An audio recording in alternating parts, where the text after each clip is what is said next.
I'm thankful for the opportunity to not only be in this space, but to hear a beautiful rendition of Jesus clear the temple. Meditative, prayerful, and it feels a little awkward, people of God. It feels a little awkward because such beauty, such peace and meditation. All the while, can you imagine Jesus throwing tables and furniture around and Jesus clear the temple? Moo, cows going all over the place. Jesus clear the temple. Money everywhere, change, we'd all be reaching for it. Jesus clear the temple. You know, when I imagine, I see this episode, I'll call it an episode, usually scholars say pericope, this episode in the scriptures, I think of another whip song. Anyone heard of a group called Devo? Oh, you do? You have? Wonderful, wonderful. When a problem comes along, you must whip it before the cream sits out too long. You must whip it when something's going wrong. You must whip it. Now whip it. Whip it good. Now you might be asking, how do I know that song? It's because I'm cultured, that's why. Some of you may not know Devo. Some of you know Salento's version. Now watch me whip. Watch me. I'm not going to nay-nay here in church. But I tell you, it was sort of interesting to have this sort of a juxtaposition. It elicits a strange response, at least from my spirit, and on some of your faces, it seems to be the case as well.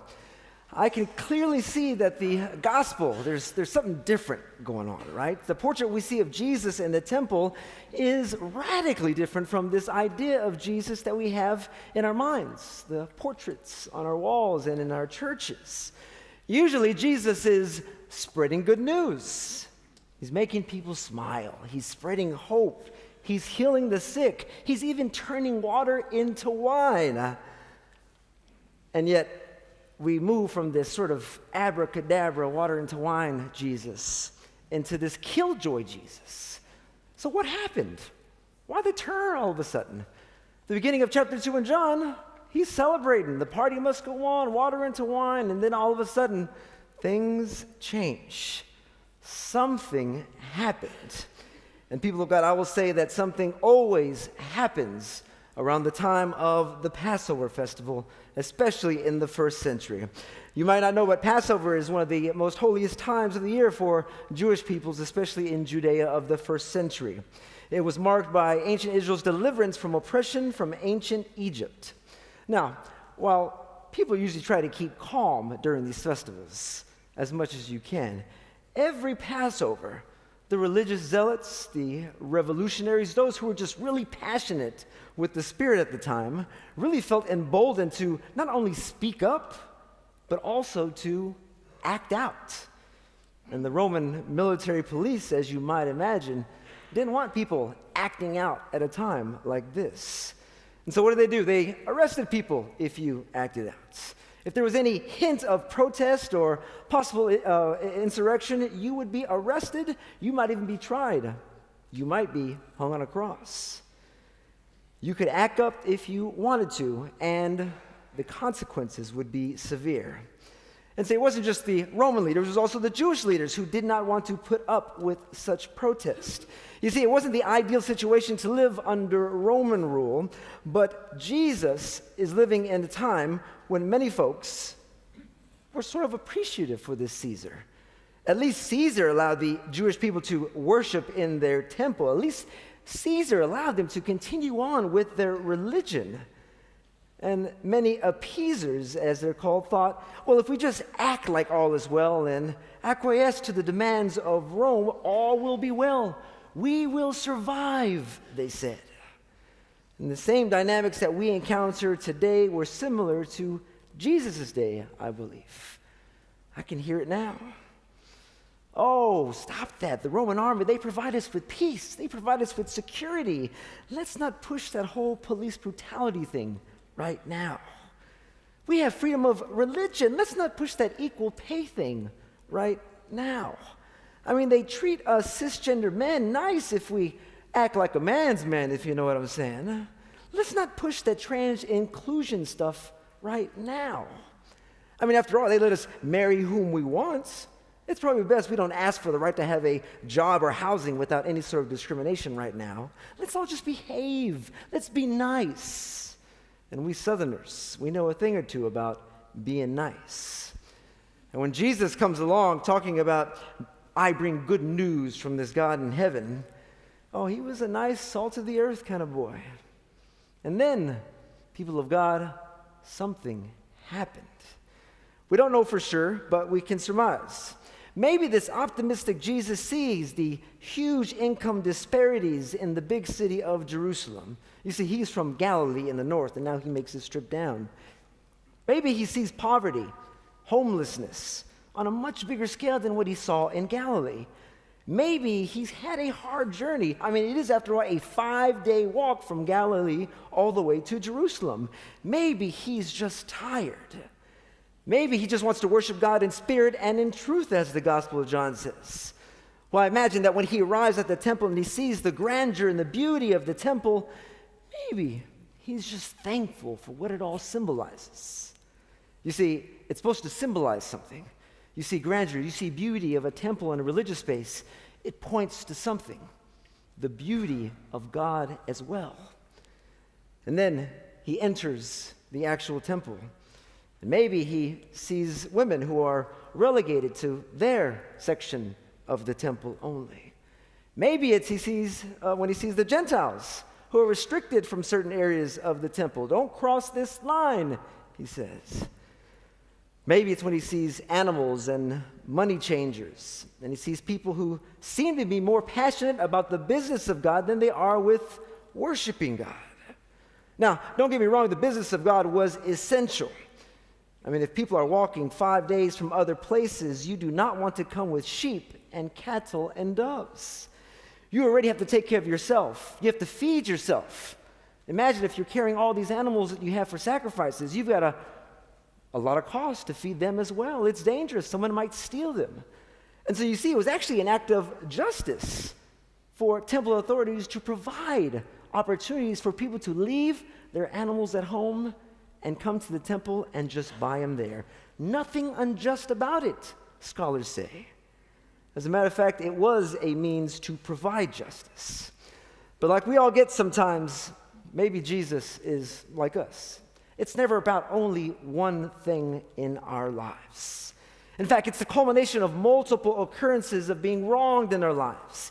Maybe being turned on our backside, stabbed even, being trampled upon by ex-lovers, elected officials, even our own families.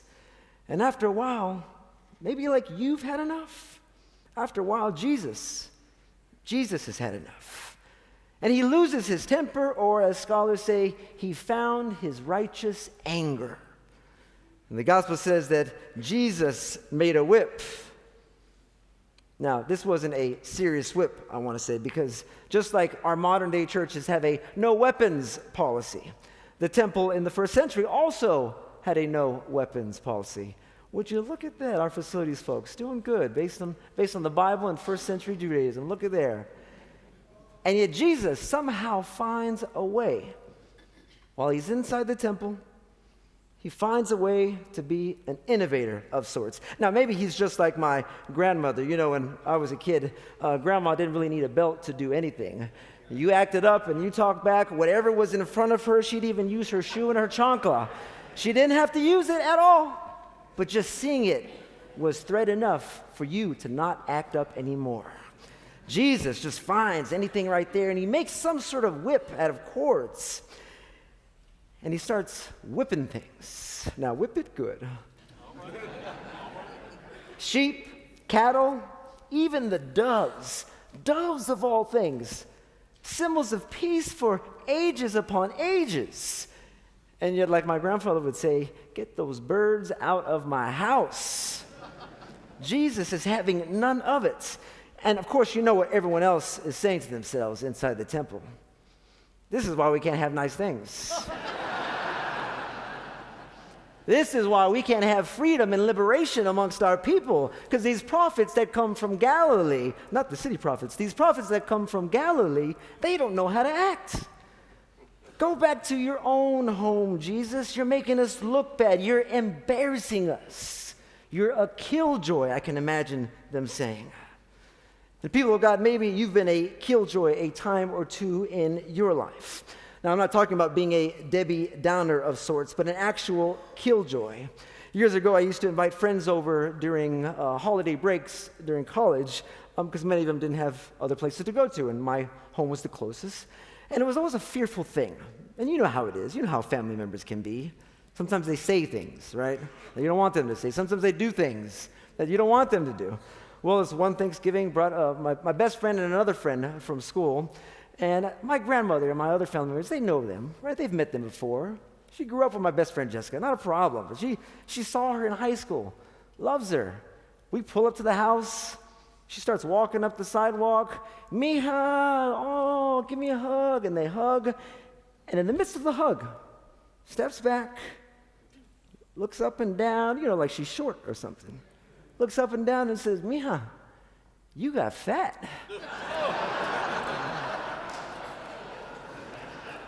I have never been so embarrassed in my life, people of God. And yet all my friends and my friend Ramon there at the time actually came up behind her and said, hey, Grandma, did I get fat too? And so this is a joke. If you see my grandma sometime soon, be sure to tell her that. And yet there's something embarrassing about it, right? That's just rude. That's not really a killjoy. We're talking about killjoys as in what Jesus actually did. You see, Grandma, yes, she was being silly, and Grandma, she's at that age where she just doesn't care, right? Matter of fact, I think she's been at that age for many, many years now. And yet, sometimes we are killjoys. And Jesus was a killjoy when he needed to be, as we see in this text. People of God, sometimes you have to speak truth to power, not only at City Hall, but also in your dining halls at home with your family members, with your friends, even with strangers. When people try to be cute, and you know how we sometimes do, by telling jokes that aren't appropriate, that are racist and sexist, by all means, what would Jesus do? He'd crack the whip. By all means, you've got to speak truth to power, and that means truth, your truth, right in front of where you are. Sarah Ahmed, a queer woman of color and a feminist theorist, talks about killjoys. One of her books, Living a Feminist Life, she writes, to kill joy, she says, is to open a life. It's to make room for life. It's to make room for possibility. It's to make room for chance. And she argues that we should reclaim this term killjoy. We should be proud, in essence. Proud to not turn away from what compromises our happiness. Proud to not turn away from what compromises our own dignity and sacred worth. Proud to not turn away what we know the truth, that we are all created with sacred value, and if God lives on the inside of us, then we shouldn't be talking like that in the first place. Many of us want to be proud to speak our truth and our sense of what is right and wrong, but sometimes, people of God, ruining dinner parties, ruining parties, ruining Lenten small groups, sometimes just ruining conversations. It sucks. It sucks because you feel like you're the bad person, and it's tiring. You might not make many friends being a killjoy, but you will transform lives, and thank God, with God's help, you will transform this world.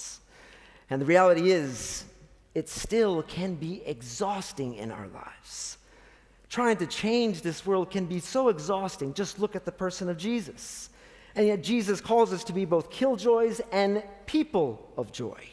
How do we do that? How can we both kill joy and be a person of joy? We all know that if we seek justice, right, we're going to need some food for this journey.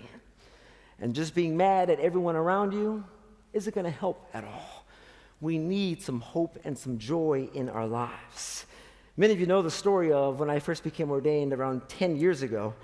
I was only 10 years old at the time. We had to take all these psychological tests, right? And it's very helpful. Many of us were scared to talk to psychologists and therapists. And the reality is, it was quite helpful. You take all these tests when you want to become a minister in Metropolitan Community Churches and UCC churches and many other mainline churches. And after hours of tests, they come back with results and, they tell us, Diaz, everyone calls me Diaz. Never the first name, always the last name. Diaz, the test shows that you have a passion for justice, for social justice, for making things that are wrong in this world and making them right. That's great. I'm proud, right? Chalk one up. The tests show it's true. And then they said, yeah, but you need to watch out, because the tests also show that what's motivating you to do all this justice work is not hope that you see in the world, it's pessimism that you see in this world. You're looking at everything around you and you're saying, oh, this world is going to hell in a handbasket, and you're using that to motivate you. And that might be good at the starts, but it's not going to be good long term. In no time, you'll be set for a burnout. You'll want to leave the church. We've seen it before. It'll happen again. And from that day forward, I wanted not to do justice work and not to join churches, to not only try to right wrongs because I see evil in the world, because I see opportunities and hope in this world as well. Jesus talks about destroying the temple later on in the gospel. Destroy this temple, and in 3 days I will raise it up, he says. And the authorities say, Jesus, this temple's been under construction for 46 years. It's like I-35 here in Dallas, Texas. I'm a Houstonian. We have bad construction, and still Dallas is bad with your construction. 46 years, and somehow you're going to raise it in 3 days? And Jesus says, destroy this temple. In 3 days, I will raise it up. The scripture says that Jesus was speaking of the temple of his body. And people of God, there are people in this life and situations and injustice circumstances, unjust circumstances, and just a pile of crap that will try to destroy you, that will try to take every ounce of worth from us. And yet God shows us that even when things try to destroy us, in 3 days, maybe even less, maybe even more, but the assurance of resurrection power in our lives is there, not just for today, but also for tomorrow. A few weeks ago, I told the story of Miriam Elks, who survived the Holocaust in World War II in our Spanish service. And Miriam told her son years later of 2 objects that sustained her in her life in those times. One of those objects was a piece of bread, which she always hid somewhere on her clothes in her body. The other object was a broken piece of a comb. And so, a piece of bread and a piece of comb. And she kept the bread in case someone needed it more than she did. Imagine that. You're going through this struggle, and that you're holding this just in case someone else might need it. And also, she kept the comb so that every morning and every night, she would be sure to do her hair and comb it. She said that she wanted to make sure that her outward appearance somehow made a connection with the divine worth that she had on the inside of her. The smallest thing, bread and a broken piece of comb. One for justice and charity, and the other to affirm her person and give her strength as she lives out her call and her life. And I wonder what we can have. What pieces of bread can we have that will feed others for the sake of justice and charity? And then what pieces of a comb can we have to affirm our own person, to affirm who we are and who God has called us to be? Because I tell you, the Jerusalem authorities back when, religious authorities, they're still here today. People who think that their stuff don't stink. People who think that others aren't worthy of God's love. And so we need the comb, and we also need the piece of bread. Destroy this temple, and in 3 days I will raise it up. And so, people of God, that's our mission, to raise up other folks in this world.